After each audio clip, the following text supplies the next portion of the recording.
ಸರ್ಕಾರ ಕ್ಷೇತ್ರದ ಸೇವೆಗೆ ಎಚ್.ಎಸ್. ಶಿವಕುಮಾರ್ ಅವರ ಕೊಡುಗೆ ಅಪಾರ, ಗಣ್ಯರಿಂದ ಮೆಚ್ಚುಗೆ. ತುಮಕೂರು ಅಧ್ಯಕ್ಷರ 58ನೇ ಹುಟ್ಟುಹಬ್ಬದ ಅಂಗವಾಗಿ ಅಭಿಮಾನಿಗಳಿಂದ ಅದ್ದೂರಿ ಸಂಭ್ರಮಾಚರಣೆ. ಸಜ್ಜನಿಕೆ, ಸರಳತೆ ಹಾಗೂ ಸೌಜನ್ಯವನ್ನು ಮೈಗೂಡಿಸಿಕೊಂಡು ಸಹಕಾರ ಕ್ಷೇತ್ರದ ಅಭಿವೃದ್ಧಿ ಮತ್ತು ರೈತರ ಹಿತಾಸಕ್ತಿಗಾಗಿ ನಿರಂತರ ಶ್ರಮಿಸುತ್ತಿರುವ ಚನ್ನಗಿರಿ ತುಮಕೂರು ಅಧ್ಯಕ್ಷದ ಎಚ್.ಎಸ್. ಶಿವಕುಮಾರ್ ಅವರು 58ನೇ ವರ್ಷದ ಹುಟ್ಟುಹಬ್ಬವನ್ನು ಅಭಿಮಾನಿಗಳು, ಹಿತದೃಷ್ಟಿಗಳು, ಸಹಾಯಕರ ಕ್ಷೇತ್ರದ ಮುಖಂಡರು ಹಾಗೂ ವಿವಿಧ ಸಂಘ ಸಂಸ್ಥೆಗಳ ಪ್ರಮುಖರ ಸಮ್ಮುಖದಲ್ಲಿ ಚನ್ನಗಿರಿ ಪಟ್ಟಣದ ಹೊರವಲಯದಲ್ಲಿರುವ ಚನ್ನಮಾಜಿ ಸಮುದಾಯ ಭವನದಲ್ಲಿ ಅತ್ಯಂತ ವಿಜೃಂಭಣೆಯಿಂದ ಆಚರಿಸಲಾಯಿತು. ತಾಲೂಕಿನ ವಿವಿಧ ಗ್ರಾಮಗಳಿಂದ ಆಗಮಿಸಿದ್ದ ಸಾವಿರಾರು ಅಭಿಮಾನಿಗಳು ಹುಟ್ಟುಹಬ್ಬದ ಸಂಭ್ರಮಾಚರಣೆಯಲ್ಲಿ ಪಾಲ್ಗೊಂಡು ಎಚ್.ಎಸ್. ಶಿವಕುಮಾರ್ ಅವರಿಗೆ ಆತ್ಮೀಯವಾಗಿ ಶುಭಾಶಯ ಕೋರಿದರು. ಕೇಕ್ ಕತ್ತರಿಸಿ ಸಿಹಿ ಹಂಚುವ ಮೂಲಕ ಸಂಭ್ರಮಿಸಿದ ಅಭಿಮಾನಿಗಳು ತಮ್ಮ ನೆಚ್ಚಿನ ನಾಯಕರಿಗೆ ಉತ್ತಮ ಆರೋಗ್ಯ, ದೀರ್ಘಾಯುಷ್ಯ ಹಾಗೂ ಇನ್ನಷ್ಟು ಜನಪರ ಸೇವೆ ಮಾಡುವ ಶಕ್ತಿ ದೊರೆಯಲಿ ಎಂದು ಹಾರೈಸಿದರು. ಕಾರ್ಯಕ್ರಮದ ಹಿನ್ನೆಲೆಯಲ್ಲಿ ಸಮುದಾಯ ಭವನದಲ್ಲಿ ಹಬ್ಬದ ವಾತಾವರಣ ನಡೆಯಿತು. ಈ ಸಂದರ್ಭದಲ್ಲಿ ಮಾತನಾಡಿದ ಎಚ್.ಎಸ್. ಮಲ್ಲಿಕಾರ್ಜುನಪ್ಪ, ಎಚ್.ಎಸ್. ಶಿವಕುಮಾರ್ ಅವರು ಅಧಿಕಾರ ಮತ್ತು ಸ್ಥಾನಮಾನಕ್ಕಿಂತ ಸೇವೆಗೆ ಹೆಚ್ಚಿನ ಮಹತ್ವ ನೀಡುವ ವ್ಯಕ್ತಿಯಾಗಿದ್ದಾರೆ. ಸಹಕಾರ ಕ್ಷೇತ್ರದಲ್ಲಿ ರೈತರು, ಸದಸ್ಯರು ಹಾಗೂ ಸಂಸ್ಥೆಯ ಹಿತಾಸಕ್ತಿಯನ್ನು ಗಮನದಲ್ಲಿಟ್ಟುಕೊಂಡು ಕಾರ್ಯನಿರ್ವಹಿಸುತ್ತಿರುವ ಅವರು ಎಲ್ಲರೊಂದಿಗೂ ಆತ್ಮೀಯವಾಗಿ ಬೆರೆಯುವ ಸರಳ ಸ್ವಭಾವ ಹೊಂದಿದ್ದಾರೆ. ತುಮಕೂರಿನ ಅಭಿವೃದ್ಧಿ ಅವರು ನೀಡುತ್ತಿರುವ ಕೊಡುಗೆ ಶ್ಲಾಘನೀಯವಾಗಿದೆ ಎಂದು ಮೆಚ್ಚುಗೆ ವ್ಯಕ್ತಪಡಿಸಿದರು. ನವೀನ್ ಚನ್ನಗಿರಿ ಮಾತನಾಡಿ, ಎಚ್.ಎಸ್. ಶಿವಕುಮಾರ್ ಅವರು ತುಮಕೂರು ಅಧ್ಯಕ್ಷರಾಗಿ ಸತತವಾಗಿ 3 ಬಾರಿ ಆಯ್ಕೆಯಾಗಿರುವ ಅವರು ಮೇಲಿರುವ ಸದಸ್ಯರು ಹಾಗೂ ಸಹಕಾರ ಕ್ಷೇತ್ರದ ವಿಶ್ವಾಸಕ್ಕೆ ಸಾಕ್ಷಿಯಾಗಿದೆ. ಹುದ್ದೆ ಎಷ್ಟೇ ದೊಡ್ಡದಾಗಿದ್ದರೂ ಸಾಮಾನ್ಯ ಕಾರ್ಯಕರ್ತರು, ರೈತರು ಮತ್ತು ಸಹಕಾರಿಗಳೊಂದಿಗೆ ಅತ್ಯಂತ ಸಹಜವಾಗಿ ಬೆರೆಯುವ ಅವರ ಗುಣ ಎಲ್ಲರಿಗೂ ಮಾದರಿಯಾಗಿದೆ. ತುಮಕೂರು ಅನ್ನು ರಾಜ್ಯದಷ್ಟೇ ಅಲ್ಲದೆ ದೇಶದಲ್ಲಿಯೂ ಮಾದರಿ ಸಹಕಾರ ಸಂಸ್ಥೆಯನ್ನಾಗಿ ಬೆಳೆಸಬೇಕೆಂಬ ಅವರ ಪ್ರಯತ್ನ ಮತ್ತು ದೂರದೃಷ್ಟಿ ಪ್ರಶಂಸನೀಯವಾಗಿದೆ ಎಂದು ಹೇಳಿದರು. ಗಣ್ಯರು ಮಾತನಾಡಿ, ಎಚ್.ಎಸ್. ಶಿವಕುಮಾರ್ ಅವರು ಸಾರ್ವಜನಿಕರ ಬದುಕಲ್ಲಿ ಸಜ್ಜನಿಕೆ, ಸರಳತೆ ಹಾಗೂ ಸ್ನೇಹಶೀಲತೆಯನ್ನು ಕಾಪಾಡಿಕೊಂಡು ಬಂದಿದ್ದಾರೆ. ಸಹಕಾರ ಕ್ಷೇತ್ರದಲ್ಲಿ ಹಲವು ವರ್ಷಗಳಿಂದ ಬೆಳವಣಿಗೆ ಹೊಂದಿದ್ದು ರೈತರ ಹಾಗೂ ಸದಸ್ಯರ ಹಿತಾಸಕ್ತಿಗೂ ಆದ್ಯತೆ ನೀಡುತ್ತಿದ್ದಾರೆ. ಸಹಕಾರ ಕ್ಷೇತ್ರದಲ್ಲಿ ಹೊಸ ಚಿಂತನೆ, ಪಾರದರ್ಶಕ ಆಡಳಿತ ಹಾಗೂ ಸದಸ್ಯ ಸ್ನೇಹಿ ವಾತಾವರಣ ನಿರ್ಮಿಸುವ ನಿಟ್ಟಿನಲ್ಲಿ ಅವರ ಪ್ರಯತ್ನ ಗಮನಾರ್ಹವಾಗಿದೆ ಎಂದು ಹೇಳಿದರು. ತುಮಕೂರಿನ ಅಧ್ಯಕ್ಷರಾಗಿ ಸತತ 3 ಬಾರಿ ಆಯ್ಕೆಯಾಗಿರುವುದು ಸಾಮಾನ್ಯ ಸಾಧನೆಯಲ್ಲ. ಸದಸ್ಯರು ಅವರ ಮೇಲೆ ಇಟ್ಟಿರುವ ವಿಶ್ವಾಸ ಮತ್ತು ಅವರ ಸೇವಾ ಮನೋಭಾವವೇ ಈ ನಿರಂತರ ಆಯ್ಕೆ ಪ್ರಮುಖ ಕಾರಣವಾಗಿದೆ. ಸಂಸ್ಥೆಯನ್ನು ಇನ್ನಷ್ಟು ಬಲಿಷ್ಠಗೊಳಿಸಿ ರಾಜ್ಯದ ಅತ್ಯುತ್ತಮ ಸಹಕಾರ ಸಂಸ್ಥೆಗಳ ಸಾಲಿನ ಗುರುತಿಸುವಂತೆ ಮಾಡುವುದರ ಜೊತೆಗೆ ದೇಶದ ಮಟ್ಟದಲ್ಲಿಯೂ ತುಮಕೂರಿಗೆ ವಿಶೇಷ ಸ್ಥಾನಮಾನ ದೊರೆಯುವಂತೆ ಅಭಿವೃದ್ಧಿಪಡಿಸುವ ಆಯಸ್ಸನ್ನು ಎಚ್.ಎಸ್. ಶಿವಕುಮಾರ್ ಹೊಂದಿದ್ದಾರೆ. ಈ ನಿಟ್ಟಿನಲ್ಲಿ ಅವರು ಮಾತನಾಡುತ್ತಿರುವ ಪ್ರಯತ್ನಗಳನ್ನು ಸಹಕಾರ ಕ್ಷೇತ್ರಕ್ಕೆ ಹೊಸ ದಿಕ್ಕು ನೀಡುವಂತೆ ಎಂದು ಮುಖಂಡರು ಅಭಿಪ್ರಾಯಪಟ್ಟರು. ಎಚ್.ಎಸ್. ಶಿವಕುಮಾರ್ ಅವರು ಸರಳ ಹಾಗೂ ಸ್ವಾಭಾವಿಕ ಜೀವನ ಶೈಲಿಯನ್ನು ಗಣ್ಯರು ಕೊಂಡಾಡಿದ್ದರು.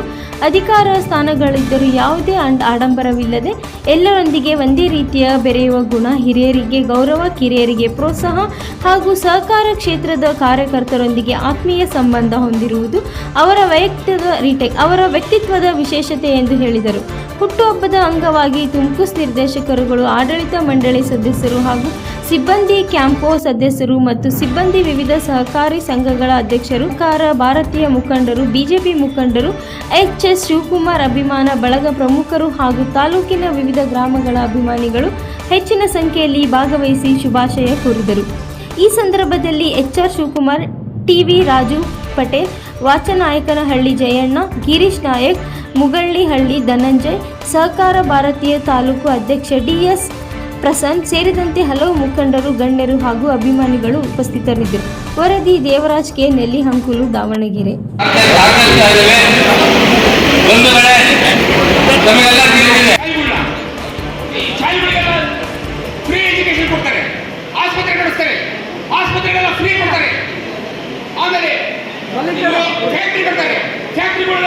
ಉದ್ಯೋಗ ಕೊಡ್ತಾರೆ. ಅವನ ಆರೋಗ್ಯ ಸುಧಾರಣೆ ಆಗುತ್ತವಾಗ ಆರೋಗ್ಯ ಸುಧಾರಣೆ ಆಗಿ ಅವ್ರು 85 ವರ್ಷ ಬದುಕ್ತಾರೆ. ಅವರು ಕಾರಣ ಏನಂದ್ರೆ ಮೇಂಟೆನೆನ್ಸ್ ಸ್ಟ್ರಾಂಗ್ ಆಗ್ತಾರೆ. ಅವರು ಮೇಂಟೆನೆನ್ಸ್ ಸ್ಟ್ರಾಂಗ್ ಆದರೆ ನಮಗೆಲ್ಲ ನಮ್ಮ ದೇಹದಲ್ಲಿರುವ ಎಲ್ಲ ಸೆಲ್ಸ್ಗಳು, ಜೀವಕೋಶಗಳು ಆಕ್ಟಿವೇಟ್ ಆಗ್ತವೆ. ಹಂಗಾಗಿ ಇವರು ಒಂದು ಸಂಸ್ಥೆ ಚೆನ್ನಾಗಿ ಮಾಡಿ ಸುತ್ತ ಎಲ್ಲ ಒಳ್ಳೆ ತುಮಕೂರು ಒಂದು ಎಲ್ಲ ಡೈರೆಕ್ಟರ್ ಸೇರಿದ್ದಾರೆ. ಎಲ್ಲರೂ ಆಕ್ಟಿವ್ ಕೆಲಸ ಮಾಡ್ತಿದ್ದಾರೆ. ಹಂಗಾಗಿ ಇವ್ರಿಗೂ ಇನ್ನೂ ಮುಂದೆ ಕೆಲಸ ಮಾಡೋಕ್ಕೆ ಆರೋಗ್ಯ ಕೊಡಲಿ, ಆಯಸ್ ಕೊಡಲಿ ಅಂತ ಹೇಳಿ ಎಲ್ಲರಿಗೂ ಒಂದೇ ಮಾತು ಸ್ವಾತಂತ್ರ್ಯ ದಿನಾಚರಣೆ ದೇಶಕ್ಕೆ ಇವತ್ತೇನು ಸ್ವತಂತ್ರ ತಂದುಕೊಟ್ರು ಅವನ್ನೆಲ್ಲರೂ ಕೂಡ ನಾವು ನೆನಪಿಟ್ಕೊಳ್ಬೇಕಾಗಿತ್ತು ಮತ್ತು ನೆನಪು ಮಾಡ್ಕೋಬೇಕಾಗಿತ್ತು ದಿನಾಚರಣೆ. ಅವ್ರನ್ನ ಈ ಸಮಯದಲ್ಲಿ ನೆನಪು ಮಾಡ್ತಾನ. ಇವತ್ತು ಸ್ವತಂತ್ರ ದಿನಾಚರಣೆ ಅಂದ ತಕ್ಷಣ ಎಲ್ಲರೂ ಮೊದಲೇ ಹೆಸರುವಾಗಿ ಬರೋದು ನಮ್ಮ ನೆನಪಿಗೆ ಬರೋದು ಮಹಾತ್ಮ ಗಾಂಧಿಯವರು. ಸ್ವತಂತ್ರಕ್ಕೋಸ್ಕರ ಹೋರಾಟ ಮಾಡೋದ್ರಲ್ಲಿ ಯಾರು ಮೊದಲನೇ ಮೂಡಿಸಿದೆ ಅಂತ ಹೇಳಿದ್ರೆ ತುಂಬಾ ಜನ ಹೆಸರು ಬರ್ತವೆ. ಆದರೆ ಮಹಾತ್ಮ ಗಾಂಧಿ, ಸುಭಾಷ್ ಚಂದ್ರ ಬೋಸ್ ಮತ್ತೆ ಭಗತ್ ಸಿಂಗ್ ಇವು ಮೂರು ಜನದ ತುಂಬಾ ಮುಂಚೂಣಿಯಲ್ಲಿರುವಂಥ ನಾಯಕರುಗಳು ಅಂತೇಳಿ ಹೇಳ್ತಾರೆ. ಅವರೆಲ್ಲರ ಶ್ರಮ, ಬಲಿದಾನ, ತ್ಯಾಗದಿಂದ ಇವತ್ತು ನಾವು ಸ್ವತಂತ್ರನ ಗಳಿಸಿದ್ದೀವಿ. ಮತ್ತೆ ಸ್ವತಂತ್ರ ಸಿಕ್ಕ ನಂತರ ನಾವೆಷ್ಟು ಸ್ವತಂತ್ರ ಬದುಕ್ತಾ ಇದೀವಿ ಅಂತ ಅನ್ನೋದ್ರ ಬಗ್ಗೆ ಮಾತಾಡೋದು ತುಂಬಾ ವಿಚಾರ ಇದೆ. ಅದ್ರ ಬಗ್ಗೆ ನಾನು ಪ್ರಸ್ತಾಪ ಮಾಡಲ್ಲ. ಆದ್ರೆ ಏನು ನನ್ನ ಮೊದಲನೇ ದಾರಿ ಒಂದ್ಸರಿ ಕುಮಾರಣ್ಣ ಇಲ್ಲಿ ನಮ್ಮ ಮೀಟಿಂಗ್ ಅಲ್ಲಿ ಏನೋ ಅಂತ ಮಾತಾಡ್ತಿದ್ರು. ನನಗೇನು ಅನ್ನಿಸ್ತು ಮಾತಾಡೋದು ನೋಡಿ ನಾವು ಮಾಡಕ್ ಹೊರಟಿದ್ದಾರೆ. ಮೋಸ್ಟ್ಲಿ ನಾನು ಬರ್ತೆ ಸೆಲೆಬ್ರೇಟ್ ಮಾಡಕ್ಕೆ ಏನೋ ಸುಮ್ಮನೆ ಮಾತಾಡ್ತಿದ್ದಾರೆ ಅಂತ ಹೇಳಿ ಕೊರೋನ ಏನಿದೆ ಬೇಡ ಇವು. ಯಾಕೆ ಅಂತ ಹೇಳಿದ್ರೆ ಮಹನೀಯರಿದ್ದಾರೆ, ದೊಡ್ಡ ದೊಡ್ಡ ಸಮಾಜಕ್ಕೆ ದೇಶಕ್ಕೆ ತ್ಯಾಗ ಮಾಡಿರ್ಬೋದು, ಬಲಿದಾನ ಮಾಡಿರೋರು ಇದ್ದಾರೆ. ಅಂತ ನಾವೆಲ್ಲರೂ ಸೇರಿಕೆ ನೆನಪು ಮಾಡೋದು ಮಾಡಬೇಕು. ನಾನ್ಯಾರಿಗೂ ಅಂತಂದೇಳಿ ಇವನ್ನೆಲ್ಲ ಮಾಡಕ್ ಹೋಗ್ತಿದ್ದೀರಾ ಅಂತೇಳಿ ಇಲ್ಲ ಸುಮ್ಮನೆ ಅಂತ ಅವ್ರದೇ ಇದರಲ್ಲಿ ಹೇಳಿದ್ರು. ನಂತರ ಸ್ಪೆಟ್ ಹಾಕಿರ್ತಾನೆ ಎಲ್ಲರ ಸ್ನೇಹಿತರು ಹುಡುಗರು ಮತ್ತಾಗಲೇ ಮೊನ್ನೆ ನಾವೇನು ಹೊರಕೊಟ್ಟಿದ್ರು. ಅದನ್ನು ಅವತ್ತು ಯಾಕೆ ಹೊರಟೆ ಅಂತ ಶಿವಮೊಗ್ಗ ನಾನು ಬರೋಣ ಅಂತ ಹೋಗೋ ಜೊತೆ ಇರ್ತಂತೆ ಮನಸ್ಸಲ್ಲಿತ್ತು. ಆಕ್ಸಿಡೆಂಟ್ ಎಲ್ಲ ಪ್ರಾಬ್ಲಮ್ ಆಗಿರುತ್ತೆ. ಆಕ್ಸಿಡೆಂಟ್ ಬಹಳ ಸಣ್ಣ ಮಾಡ್ಬಿಟ್ಟು ಜವಾಬ್ದಾರಿ ಜಾಸ್ತಿ ಮಾಡಿದಂತ ಅವಸ್ಥೆ ಇದೆ. ನಮ್ಮ ಬಗ್ಗೆ ನಾವು ಮಾಡ್ಕೊಳ್ಳೋದು ಮೊದಲಿಂದಲೂ ಕೂಡ ನನಗೆ ಆಸಕ್ತಿ ಇಲ್ಲ. ಮನೆಯಲ್ಲಿ ಕಟ್ ಮಾಡಕ್ ಕರೆದ್ರು ಕೂಡ ನಾನು ಇವೆಲ್ಲ ಬೇಡ ನಮಗೆ ಅಂತ ಅಂದ್ಕೊಂಡಿರ್ತಾವೆ. ಪ್ರತಿ ಸರಿ ಮನೆಯಲ್ಲಿ ನಮ್ಮ ಅಕ್ಕಪಕ್ಕದ ಮನೆ ಮಾಡೋದು, ಕೇಕ್ ಕಟ್ ಮಾಡೋದು, ಅದಕ್ಕೆ ಬೇಡ ಅಂತ ಅಪೋಸ್ ಮಾಡ್ತಿರ್ತಾರಲ್ಲ. ಇದೆಲ್ಲ ಇಟ್ಕೋಬೇಡ್ರಿ, ಏನು ನಮ್ಮವೆಲ್ಲ ಏನ್ ಗಂಟೆಗಳು ಅಂತ ಹೇಳ್ತಿರ್ತಾವೆ. ಆದ್ರೆ ನೀವೆಲ್ಲರೂ ಸೇರ್ಕೊಂಡು ಇಷ್ಟು ಪ್ರೀತಿಯಿಂದ ವಿಶ್ವಾಸದಿಂದ ವಾಲಂಟಿಯರ್ಗೆ ಬಂದು ಮತ್ತೆ ಇವೆಲ್ಲ ಮುಂದಿಟ್ಕೊಂಡು ಮಾಡಿಲ್ಲ ಅಂತ ಹೇಳಿದ್ರೆ ನನ್ನನ್ನು ನಾನು ಮತ್ತೊಂದ್ಸರಿ ವಿಮರ್ಶೆ ಮಾಡ್ಕೋಬೇಕಾಗಿದೆ. ನಿಜವಾಗ್ಲೂ ನಾನು ಇದಕ್ಕೆ ಎಲಿಜಿಬಲ್ ಇದೀನೋ ಇಲ್ಲೋ ಅಂತ ಹೇಳಿ ದೊಡ್ಡ ದೊಡ್ಡ ಬರ್ಡೇ ಸೆಲೆಬ್ರೇಟ್ ಮಾಡೋದು ಆ ಸಾಲಿ ನಾನು ತಗೊಂಡು ಹೋಗ್ತಾ ಇರಲ್ಲ ಅಂತೇಳಿ ನಿಜವಾಗ್ಲೂ ಕೂಡ ನನಗೆ ತುಂಬಾ ನನ್ನ ಹೃದಯಕ್ಕೆ ಭಾರ ಮಾಡಿದ್ದೀರಾ. ಏನೇ ಆಗಲಿ ಸಣ್ಣ ಕೆಲಸದ ಕೂಡ ನಾನು ಕೂಡಿಸಿದ್ದೀರ. ನಾವೇನೋ ನಮ್ಮೆಲ್ಲರೂ ಇವತ್ತು ಏನಾದ್ರೂ ಇದು ಕೂಡಿಸಿದೆ ಇಲ್ಲಿ ಅಂತ ಹೇಳಿದ್ರೆ ಏನೋ ಒಂದು ಶಕ್ತಿ ಇರುತ್ತೆ ಮಧ್ಯದಲ್ಲಿ.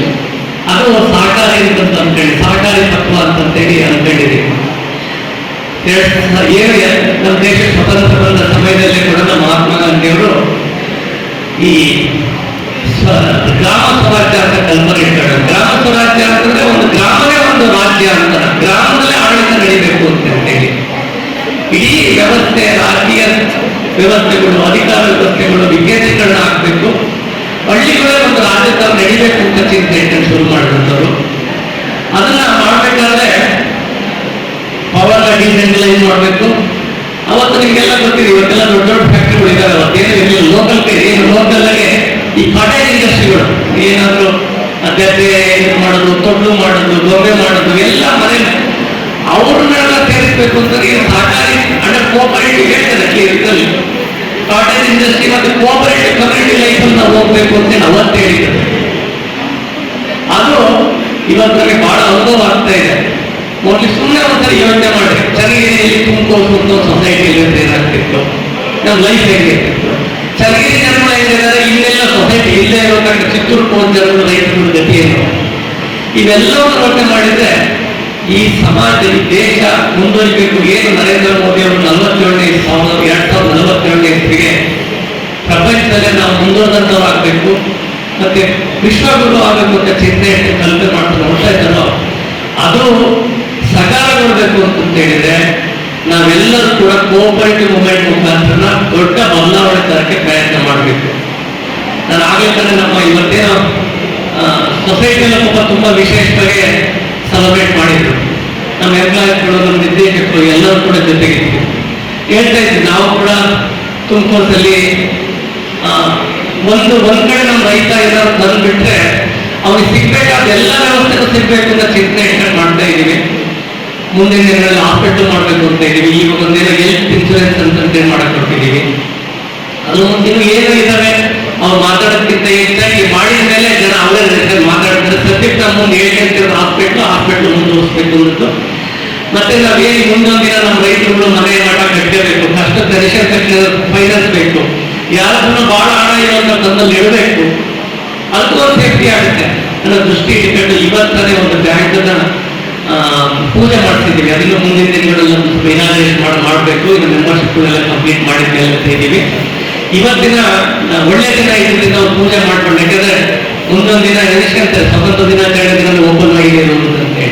ಹಾಗಾಗಿ ಅವತ್ತು ಪೂಜೆನೂ ಕೂಡ ಬರ್ತೀವಿ. ಏನು ನಾವು ನಮ್ಮ ಯೋಜನೆ ಇಟ್ಕೊಂಡು ಹೊರಟಿದ್ದೀವೋ ಅದೇನಾದ್ರೂ ಸಕ್ಸಸ್ ಆಗುತ್ತೆ, ನಿಮ್ಮೆಲ್ಲರ ಸಹಕಾರ ಬೆಂಬಲ ಇದ್ರೆ ಅದು ಈ ದೇಶದಲ್ಲೇ ಒಂದು ಮಾದರಿ ಆಗುತ್ತೆ ಅಂತ ಹೇಳಕ್ಕೆ ಇಷ್ಟಪಡ್ತೀನಿ. ಇದೆಲ್ಲದೂ ಕೂಡ ಈ ಕಲ್ಪನೆ ಇರುವಂಥದ್ದು. ಈಗ ಅಡಿಕೆ ನಮ್ಮ ಈ ತರ ಇದುವರೆಗೂ ಕೂಡ 80ನೇ ಸ್ವಾತಂತ್ರ್ಯ ದಿನಾಚರಣೆ ಅಂಗವಾಗಿ ಎಲ್ಲರಿಗೂ ಶುಭಾಶಯಗಳನ್ನು ತಿಳಿಸುತ್ತಾ, ಇಂದು ತಾಲೂಕುಗಳ ಸಹಕಾರಿ ಕ್ಷೇತ್ರದ ರೂವಾರಿಗಳು, ಜನಮಾನಸದ ಹಸಿರು ಹಾಗೂ ಅಭಿಮಾನಿಗಳ ಆಶಾಕಿರಣ ಶ್ರೀಯುತ ಎಚ್ ಎಸ್ ಶಿವಕುಮಾರ್ ಅವರ 58ನೇ ಜನ್ಮದಿನಕ್ಕೆ ನಮ್ಮ ನಿಮ್ಮೆಲ್ಲರ ಪ್ರೀತಿಪೂರ್ವಕ ಅಭಿನಂದನೆಗಳು ಬಂಧುಗಳೇ. ಆತ್ಮೀಯ ಅಭಿಮಾನಿ ಬಂಧುಗಳೇ, ಸ್ನೇಹಿತರೆ, ಬಂಧುಗಳೇ, ಇಂದು ನಮ್ಮೆಲ್ಲರ ಅತ್ಯಂತ ಸಂತಸದ ಸಂಭ್ರಮದ ಹೆಮ್ಮೆಯ ದಿನ. ಏಕೆಂದರೆ ಇಂದು ನಾವು ಕೇವಲ ಒಂದು ಜನ್ಮದಿನವನ್ನು ಆಚರಿಸಲು ಸೇರಿಲ್ಲ, ಒಂದು ವ್ಯಕ್ತಿತ್ವದ 58 ವರ್ಷಗಳ ಪಯಣವನ್ನು, ಒಂದು ಹೃದಯದ ಮಾನವೀಯತೆಯನ್ನು, ಒಂದು ಬದುಕಿನ ಸಾಧನೆಯನ್ನು ಮತ್ತು ಸಾವಿರಾರು ಅಭಿಮಾನಿಗಳ ಪ್ರೀತಿಯನ್ನು ಸಂಭ್ರಮಿಸಲು ಸೇರಿದ್ದೇವೆ. ವಯಸ್ಸು ವರ್ಷಗಳಿಂದ ಅಳೆಯಲ್ಪಡುತ್ತದೆ, ಆದರೆ ವ್ಯಕ್ತಿತ್ವ ಅಳೆಯಲ್ಪಡುವುದು ಅವರು ಗಳಿಸಿದ ಪ್ರೀತಿ, ವಿಶ್ವಾಸ, ಸರಳತೆ, ಸೌಜನ್ಯತೆ, ಆತ್ಮೀಯತೆ, ಆದರತೆ ಇವೆಲ್ಲವೂ ಅವರ ಬದುಕಿನ ಕೈಗನ್ನಡಿ. ಆ ದೃಷ್ಟಿಯಿಂದ ನೋಡಿದಾಗ ಇಂದು ಇಲ್ಲಿ ಸೇರಿರುವ ಅಭಿಮಾನಿಗಳೇ ಅವರ ನಿಜವಾದ ಸಂಪತ್ತು. ಹಣದಿಂದ ಸಂಪತ್ತು ಗಳಿಸಬಹುದು, ಹೃದಯದಿಂದ ಗೌರವ ಗಳಿಸಬಹುದು, ಆದರೆ ಹೃದಯದಿಂದ ಮಾತ್ರ ಜನರ ಪ್ರೀತಿಯನ್ನು ಗಳಿಸಬಹುದು. ಸಾಧನೆ ಹೆಸರು ತರುತ್ತದೆ, ಹೆಸರು ಗೌರವ ತರುತ್ತದೆ, ಗೌರವ ಅಭಿಮಾನ ತರುತ್ತದೆ, ಅಭಿಮಾನ ಪ್ರೀತಿಯನ್ನು ತರುತ್ತದೆ, ಪ್ರೀತಿ ಆತ್ಮೀಯತೆ ತರುತ್ತದೆ, ಆತ್ಮೀಯತೆ ಸಂಬಂಧವನ್ನು ತರುತ್ತದೆ, ಸಂಬಂಧ ವಿಶ್ವಾಸವನ್ನು ತರುತ್ತದೆ. ಆದರೆ ಒಳ್ಳೆಯ ವ್ಯಕ್ತಿತ್ವ ಜನರ ಹೃದಯದಲ್ಲಿ ಶಾಶ್ವತ ಸ್ಥಾನ ತರುತ್ತದೆ. ಅದಕ್ಕೆ ಈ ಗುಣ ಎಚ್ ಎಸ್ ಶಿವಕುಮಾರ್ ಅವರೇ ಕಾರಣ ಅಂತ ನಾನಾದರೂ ಭಾವಿಸುತ್ತಾ, ಔಚಿತ್ಯ, ಅವಶ್ಯ, ಅನನ್ಯ, ಅಗತ್ಯ ಕಳೆದ ದಿನಗಳನ್ನು ನೆನಪಾಗುತ್ತಾ, ಮುಂಬರುವ ದಿನಗಳನ್ನು ನೈಜತೆಯನ್ನು ಸ್ವೀಕರಿಸುತ್ತಾ, ಅಭಿಮಾನಿಗಳ ಮಧ್ಯೆ ನಡೆದಾಡುತ್ತಾ, ಕಾರ್ಯಕ್ರಮ ದಿನಗಳನ್ನು ಶ್ರದ್ಧತೆಯಿಂದ ಪೂರೈಸಿದ್ದಾರೆ ಎಂಬ ಅಚಲ ನಂಬಿಕೆಯನ್ನು ನಾವೆಲ್ಲರೂ ಸೇರಿ ಕೇಕ್ ಕಟ್ಟಲು ಬಂದಿದೆ. ಎಚ್ ಎಸ್ ಶಿವಕುಮಾರ್ ಅವರು ಅಭಿಮಾನದ ಜೀವನವಾಗಿ ಎಚ್ ಎಸ್ ಶಿವಕುಮಾರ್ ಅಂದರೆ ಎಚ್ ಅಂದ್ರೆ ಅಂಬಲ್, ಎಸ್ ಅಂದ್ರೆ ಸೈಲೆಂಟ್, ಎಸ್ ಅಂದ್ರೆ ಸ್ಯಾಕ್ರಿಫೈಸ್, ಎಚ್ ಅಂದ್ರೆ ಎಲ್ಕಿಂಗ್, ಐ ಅಂದ್ರೆ ಇನ್ವಾಲ್ವ್, ಬಿ ಅಂದ್ರೆ ವಿಷನರಿ, ಯು ಅಂದ್ರೆ ಆಲ್ವೇಸ್, ಕೆ ಅಂದ್ರೆ ಕೈಂಡ್ನೆಸ್, ಯು ಅಂದ್ರೆ ಅಂಡರ್ಸ್ಟ್ಯಾಂಡಿಂಗ್, ಎಂ ಅಂದ್ರೆ ಮ್ಯಾನರಿಸಮ್, ಎ ಅಂದ್ರೆ ಅಲರ್ಟ್, ಆರ್ ಅಂದ್ರೆ ರೆಸ್ಪಾನ್ಸಿಬಿಲಿಟಿ. ಸಾಧ್ಯವಾಗುತ್ತೆ ಅನ್ನಕ್ಕೆ ನಿಮ್ಮೆಲ್ಲರ ಅಭಿಮಾನದ ಶಿವಕುಮಾರ್ ಅವರು ಸಾಕ್ಷಿ. ಕಾರಣ ಇಷ್ಟೇ, ತನ್ನ ವೈಯಕ್ತಿಕ ಬದುಕಿನ ಏನು ಉನ್ನತಿಗಾಗಿ ಶ್ರಮಿಸದೆ ಸಮಾಜದ ಹಿತಕ್ಕಾಗಿ, ಈ ಸಮಾಜದ ಅಂದ್ರೆ ಜಾತಿ ಮತ ಪಂಥ ಭೇದವಿಲ್ಲದೆ ಎಲ್ಲ ರೈತಾಪಿ ಕುಟುಂಬದ ಜನರ ಹಿತಕ್ಕಾಗಿ ತನ್ನ ಸೇವೆಯನ್ನ ಮುಡುಪಾಗಿಟ್ಟಿರುವಂತ ಶಿವಕುಮಾರ್ ಅವರು ಇವತ್ತು 58ನೇ ವರ್ಷಕ್ಕೆ ಕಾಲಿಟ್ಟಿದ್ದಾರೆ. ಇದು ಅವರ ಅತ್ಯಂತ ಸುಸಂದರ್ಭ ದಿನ. ಅವರನ್ನು ನಾವೇನು ಅಂತಂದ್ರೆ ಅವ್ರ ಕರ್ತವ್ಯ ಅವ್ರು ಮಾಡ್ತಾರೆ, ಮಾಡಕ್ ನಾವು ಪ್ರೋತ್ಸಾಹಿಸಬೇಕೇ ಹೊರತು ಅವರನ್ನ ಹೊಗಳೆ ಅಟ್ಟಕ್ಕೇರಿಸೋದಂತ ಇತ್ತಲ್ಲ, ಅದು ನನಗೆ ಆಗ್ರಹಿಸಲ್ಲ. ಈ ಹೊಗಳೆ ಅಟ್ಟಕ್ಕೇರಿಸೋ ಪದ್ಧತಿ ಇದೆಯಲ್ಲ, ಇದು ಒಬ್ಬ ವ್ಯಕ್ತಿಯನ್ನ ಕೆಳಮಟ್ಟಕ್ಕೆ ತರುವಂತ ಒಂದು ಕಾರಣ ಆಗುತ್ತೆ. ಅದಕ್ಕಾಗಿ ದಯಮಾಡಿ ನಾನು ಹೇಳ್ತೀನಿ, ಅವರಿಗೆ ಒಳ್ಳೆಯ ಕೆಲಸ ಮಾಡಕ್ಕೆ ಪ್ರೇರಣೆ ಕೊಡಿ, ಪ್ರೋತ್ಸಾಹ ಕೊಡಿ, ಬೆಂಬಲ ಕೊಡಿ.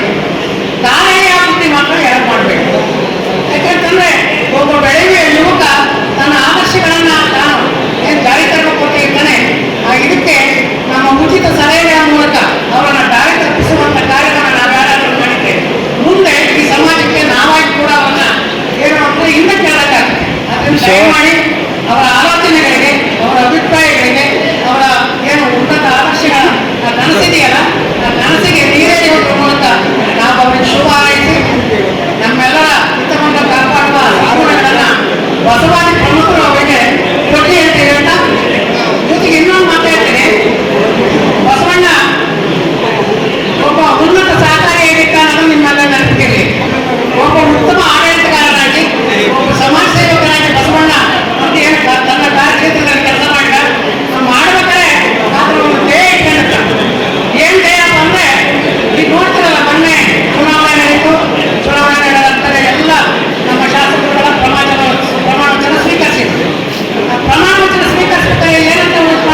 ರೀತಿಯ ಕನಸುಕೊಂಡಂತ ವ್ಯಕ್ತಿಗಳು, ಅವರ ಜೊತೆಗಿರ್ತಕ್ಕಂಥ ಎಲ್ಲರೂ ಕೂಡ ಅದೇ ಟೀಮ್ ಇದೆ. ಈಗ ಎಲ್ಲ ಯಾರು ಕೂಡ ಇಲ್ಲಿ ಅಲ್ಲಿ ಬಹಳಷ್ಟು ಯಾರು ಕೂಡ ಸ್ವಂತವಾಗಿ ನಾವು ಅದ್ ಮಾಡಬೇಕು ಇದು ಮಾಡಬೇಕು ಅನ್ನೋದು ಯಾರು ಕೂಡ ಇಲ್ಲ. ಸಮಾಜಕ್ಕೆ ಏನಾದ್ರು ಪ್ರಯೋಗ ಮಾಡಬೇಕು ಅಂತೇಳಿ ಅವರು ಸಮಾಜದ ಬಡವರಿಗಿರ್ಬೋದು, ರೈತರಿಗಿರ್ಬೋದು, ನಿರ್ಗತಿಗಳಿರ್ಬೋದು ಸಹಾಯ ಮಾಡಬೇಕು ಅಂತೇಳಿ ಜಾತ್ಯತೀತವಾಗಿ ನಿಂತಿರ್ತಕ್ಕಂಥ ಟೀಮ್ ಜೊತೆಗೆ ಆ ಒಂದು ಟೀಮ್ನ ಎಲ್ಲರೂ ಕೂಡ ಯಾರು ಕೂಡ ಮನಸ್ಸುಗಳ ನೋವಾಗಲಿ ಪ್ರತಿಯೊಬ್ಬರು ಕೂಡ ಸ್ಪಂದಿಸಿ ಮುಂದೆ ಬರುವಂತ ರಾಜಕಾರಣದಲ್ಲಿ ಏನು ಕಾಂಗ್ರೆಸ್ ಇದಕ್ಕೆ ಅಧ್ಯಕ್ಷ ಮಾಡಿದ್ರೆ ತಾಲೂಕಿಗೆ ನಮ್ಮ ಶಿವಕುಮಾರ್ MLA ಮಾಡೋ ಬರ್ತೀವಿ ಅಂತೇಳಿ ಜೊತೆಗೆ ಸಣ್ಣ ಪುಟ್ಟ ಗೊಂದಲಗಳು ಇನ್ನೊಂದು ಮನಸ್ತಾಪಗಳು ಯಾವುದು ಬೇಡ. ನಾವು ಫಸ್ಟ್ ನೋಡ್ತಿರೋದು ಏನು ಅಂತಂದ್ರೆ ಒಳ್ಳೆಯ ವ್ಯಕ್ತಿ ಒಳ್ಳೆಯ ಸ್ಥಾನದಲ್ಲಿ ಕೂತ್ರೆ ಮಾತ್ರ ತಾಲೂಕು ಒಳ್ಳೆ ತರದಿಂದ ಬೆಳೆಯುತ್ತೆ. ಆ ಒಂದು ಅಜೆಂಡಾವನ್ನು ಎಲ್ಲರೂ